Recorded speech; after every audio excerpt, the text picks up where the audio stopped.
North Korea अपने पूर्व leader Kim Jong Il का 77 बर्थडे सेलिब्रेट कर रहा है। इल को लेकर कई कंट्रोवर्सीज रही हैं। इन्हीं में से एक है कि पुंजो यानी प्लेजर स्क्वाड। ये तानाशाह किम जोंग इल के हरम जैसा था, जहां करीब 2000 महिलाएं और लड़कियां तानाशाह और उनके अफसरों को एंटरटेन करने के लिए रहती थीं। South Korea newspaper Chosun Ilbo के हवाले से दी गई थी। एक डिफेक्टर ने बताया था हरम का हाल। मी यांग नाम की एक डिफेक्टर ने 2010 में मैरी क्लेयर मैगजीन को इंटरव्यू में इस सीक्रेट प्लेजर स्क्वाड के बारे में बताया था। 2 साल तक किम जोंग इल के लिए काम करने वाली यांग भागकर साउथ कोरिया आ गई थी। उसने बताया कि जब वो सिर्फ 15 साल की थी, तब 2 आर्मी अफसर उसके क्लासरूम में घुसे और लड़कियों की तलाशी लेने लगे। उन्हीं में से एक अफसर ने यांग को अपने साथ ले जाने के लिए कहा था। मी यांग की फैमिली से लेकर स्कूल रिकॉर्ड तक की जांच की गई। उससे पूछा गया कि क्या उसने कभी किसी लड़के के साथ सेक्स किया है।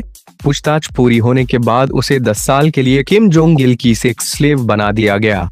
यांग के मुताबिक 10 साल की सर्विस के बाद लड़कियों को रिटायर कर दिया जाता था। इस दौरान ज्यादातर लड़कियों की उम्र 22 से 25 के बीच होती थी।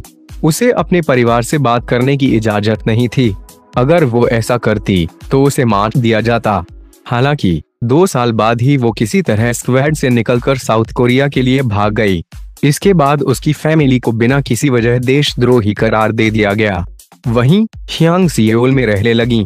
कई डिफेक्टर्स ने दावा किया था कि मेडिकल एक्सपर्ट्स लड़कियों के रूटीन चेकअप के साथ ही ये भी जांच करते थे कि वो वर्जिन है या नहीं। South Korea newspaper Chosun Ilbo के मुताबिक किम जोंग इल ने ये ग्रुप बनाया था। इल की मौत के बाद उनके बेटे किम जोंग उन ने इस ग्रुप को बंद कर दिया। सभी लड़कियों को $4000, $25 लाख और गिफ्ट्स दिए गए। साथ ही उन्हें अपने घर भेज दिया गया।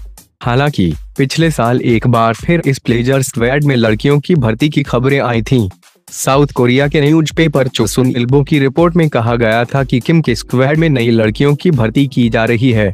किम ने अधिकारियों से कहा है कि लंबी और खूबसूरत लड़कियों को इस ग्रुप के लिए रिक्रूट करो। न्यूज़पेपर ने यह तक दावा किया था कि लड़कियों को सिक्योरिटी ट्रेनिंग के लिए कोरिया होटल में रखा गया था।